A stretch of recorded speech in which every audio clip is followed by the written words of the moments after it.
मुची प्रार्थनान हेच मुचे मागणी, हीच मुची प्रार्थनान हेच मुचे मागणी। माणसाने माणसाशी माणसा सम वागणे,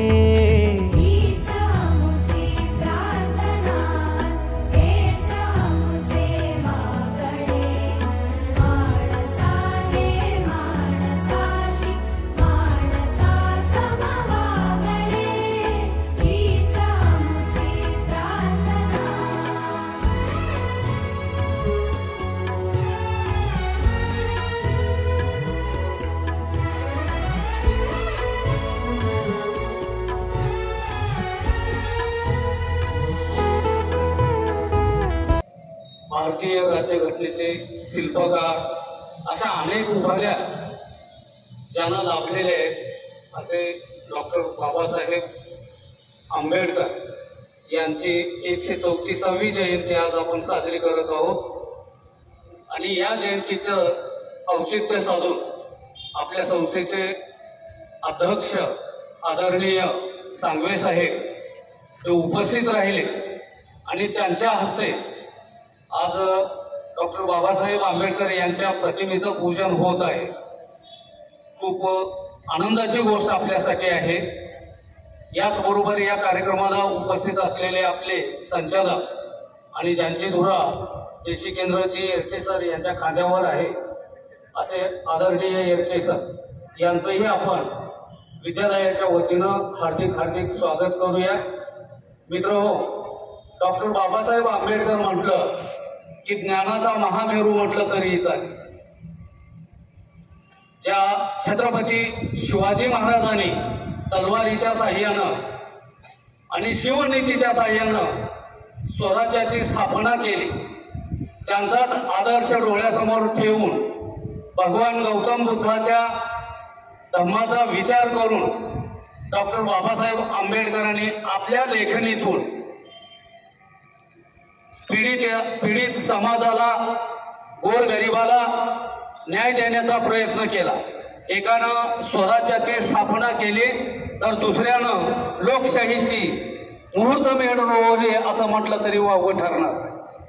आपल्या महाराष्ट्राला छत्रपती शाहू, फुले, आंबेडकर अशी चतुःश्रुती लाभलेली आहे आणि या चौघांच्या विचारानं आज जातीभेद नष्ट होण्याच्या मार्गावर आहे। आपल्या भारतामध्ये अनेक जाती धर्माचे लोक गुण्यागोविंदांना नांदत असतात। विविध भाषा बोलणारे लोक या सर्वांना एकत्र गुंफून ठेवण्याचं काम जर कोणी केलं असेल तर डॉक्टर बाबासाहेब आंबेडकर यांच्या संविधानानं केलंय म्हटलं तरी चुकीचं ठरणार। डॉक्टर बाबासाहेब आंबेडकर यांनी नुसती घटनाच लिहिली नाही तर शिक्षणामध्ये पाया घालण्याचं काम देखील त्यांनी केलेलं आहे। मिलिंद कॉलेज असेल, विविध हॉस्टेलची निर्मिती असेल, यांच्या माध्यमातून बाबासाहेबांनी शिक्षणाला महत्त्व दिलं। आपल्याला माहित आहे बाबासाहेबांचं प्रसिद्ध असं वाक्य, शिका, संघटित व्हा आणि संघर्ष करा। हे वाक्य डॉक्टर बाबासाहेब आंबेडकरांचं आपण आपल्या आचरणात आणलं तरी खूप या जयंतीच्या निमित्तानं झालं असं मला वाटतं। आपल्या त्या काळामध्ये विविध शेती असेल, शेती करणारे शेतकरी असतील, यांचा देखील घटनेमध्ये बाबासाहेबांनी विचार केलेला आहे। त्यांना शेती तज्ञ मी एवढ्यासाठी म्हणालो होतो की शेतीसाठी पूरक अशा योजना त्यांनी राबवण्याचं काम केलेलं। एवढंच नाही, त्यांच्याच प्रेरणेतून आज आपली भारतीय रिझर्व्ह बँक ज्याला म्हणतो ती स्थापन झाली।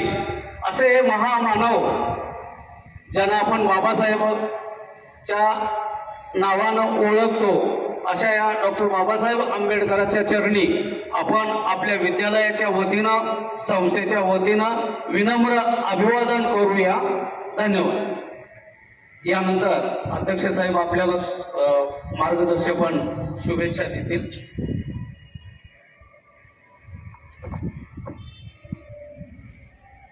सर्वांना नमस्कार। आज भारतरत्न आपल्या देशाचे राज्यघटनेचे शिल्पकार आदरणीय डॉक्टर बाबासाहेब आंबेडकर यांच्या जयंतीनिमित्त त्यांना अभिवादन करण्यासाठी आपण एकत्र आलो आहोत. मोठ्या लोकांच्या, महान व्यक्तींच्या जन्मतिथी किंवा पुण्यतिथी किंवा जयंती आपण का साजरी करतो? तर त्याच्या मागे एक कल्पना आहे की त्यांचे आदर्श त्यांनी घालून दिलेल्या ज्या नियमावली आहे किंवा आदर्श आहेत त्याचं पालन आपण करावं, त्याची आठवण किमान ठेवावी आणि त्यांनी जे घालून दिलेले आदर्श आहेत त्या आदर्शावरून आपण आणि आपला समाज, आपले विद्यार्थी यांना त्याची माहिती व्हावी. कारण काळ बदलतो, विस्मरण होऊ नये त्यांचं. किती जरी काळ बदलला तरी त्या उद्देशाने आपण त्यांच्या पुण्यतिथी आणि जयंती साजरी करतो. त्यांच्याविषयी दोन शब्द मी आपल्याला सांगतो की डॉक्टर बाबासाहेबांचं नाव आपल्याला माहिती आहे की डॉक्टर भीमराव रामराव आंबेडकर होतं. त्यांचं भीमराव नाव का झालं? त्यांच्या आईचं नाव भीमाबाई होतं. आईबद्दल त्यांना इतका आदर होता, आईने त्यांना पूर्ण शिक्षण दिलं, म्हणून त्या आईची सतत आठवण आपल्या पुढे राहावी म्हणून त्यांनी स्वतःचं नाव भीमराव ते बदलून घेतलं. जन्मनाव त्यांचं वेगळं होतं. भीमराव आईची एक सतत आपल्या 24 तास मरेपर्यंत आईचं नाव राहावं म्हणून त्यांनी भीमराव हे नाव लावलं. आणि आंबेडकर हे त्याचं मूळ आडनाव नाही आहे. आंबेडकर असं आडनाव होतं. आंबेडकर हे त्यांचे शिक्षक होते. त्या शिक्षकांचा आदर ठेवावा, त्या शिक्षकांचं नाव शेवटपर्यंत आपल्या मनात असावं किंवा जगात सुद्धा विचार करताना त्यांच्या आईचं आणि शिक्षकाचं नाव समोर असावं या उद्देशाने त्यांचं नाव हे आंबेडकर झालं. ऍक्च्युली त्यांचं नाव आंबेडकर ओरिजिनली नव्हतं. तर विश्वरत्न, विश्वभूषण, भारतरत्न, महाविद्वान, महानायक, अर्थशास्त्री, महान इतिहासकार, संविधान निर्माता, क्रांतीसूर्य, युगपुरुष, परमपूज्य बोधिसत्व, किती विशेषणं लावायची त्याला, किती जरी लावली तर ती कमी आहे. अशा या महान विभूतीला आज आपण नमस्कार करण्यासाठी आणि त्यांच्या पुढे नतमस्तक होण्यासाठी जमलो आहोत. आपल्या सर्वांचे मी आभार व्यक्त करतो. ज्यांच्यामुळे लाखो जणांचा उद्धार झाला, दीनदुबळ्यांना जगण्याचा अधिकार मिळाला, त्या महामानवाची जयंती निमित्त त्यांचं पुण्यस्मरण करून त्यांना आपण सर्वजण अभिवादन करूया आणि त्यांचा आदर्श आपल्या डोळ्यासमोर ठेवून आपल्या विद्यार्थ्यांना त्यांनी कोण्या परिस्थितीमध्ये शिक्षण घेतलं याची जाणीव करून देऊ. एक काळ असा होता की स्पृश्य आणि अस्पृश्य याच्यामध्ये फार मोठी तफावत होती. अस्पृश्य लोकांना शिक्षणाचा अधिकार नव्हता. जेव्हा बाबासाहेबांना वाटतं की आपण शिक्षण घ्यावं, ते शाळेला जायचे आणि शाळेमध्ये त्यांना वर्गामध्ये प्रवेश मिळायचा नाही. ते बाहेर वरांड्यात बसायचे आणि शिक्षक जेव्हा शिकवायला लागायचे तेव्हा ते खिडकीतून बघायचे. आज आपल्याकडे कॅमेरे, रेकॉर्डिंग होते, त्यांचा कॅमेरा इथं होता, त्यांच्या डोळ्यात होता. त्यांचं जे स्टोरेज होतं, आज आपल्याला म्हणतो आपण गिगाबाईट्स, मेगाबाईट्स, टेराबाईट्स इतकी मेमरी होती. त्यांच्या मस्तकामध्ये कितीतरी टेराबाईट्सची मेमरी होती. त्यांच्याकडे वही नव्हती, पुस्तक नव्हतं, ते वरांड्यात बसायचे, खिडकीतून बघायचे काय शिकवलं जाते आणि ते आपल्या पुस्तकामध्ये स्टोअर करून ठेवायचे. विचार करा, आज आपल्याला लंडनला जायचं, इंग्लंडला जायचं तर आपण दौऱ्यावर किंवा टूरवर सुद्धा जाऊ शकत नाही.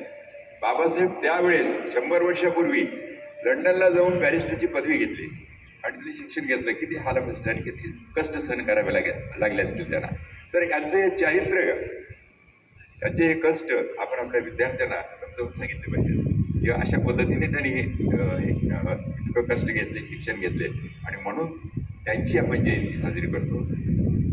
तर मी इतकं सांगतो या प्रसंगी की आपण सर्व यांची आठवण सतत ठेवावी, आपल्या विद्यार्थ्यांना यांच्याबद्दलचं मार्गदर्शन करावं. तर विद्यार्थ्यांनी इतकं नाही तरी किमान 1%, अर्धा टक्का यांच्या आत्मसात ज्ञान करावं आणि आपलं असं नाव करावं, शाळेचं नाव करावं, हे त्यांना आपण त्यांच्या मनावर बिंबवावं ही आपल्याला विनंती करण्यासाठी मी आलो आहे. धन्यवाद.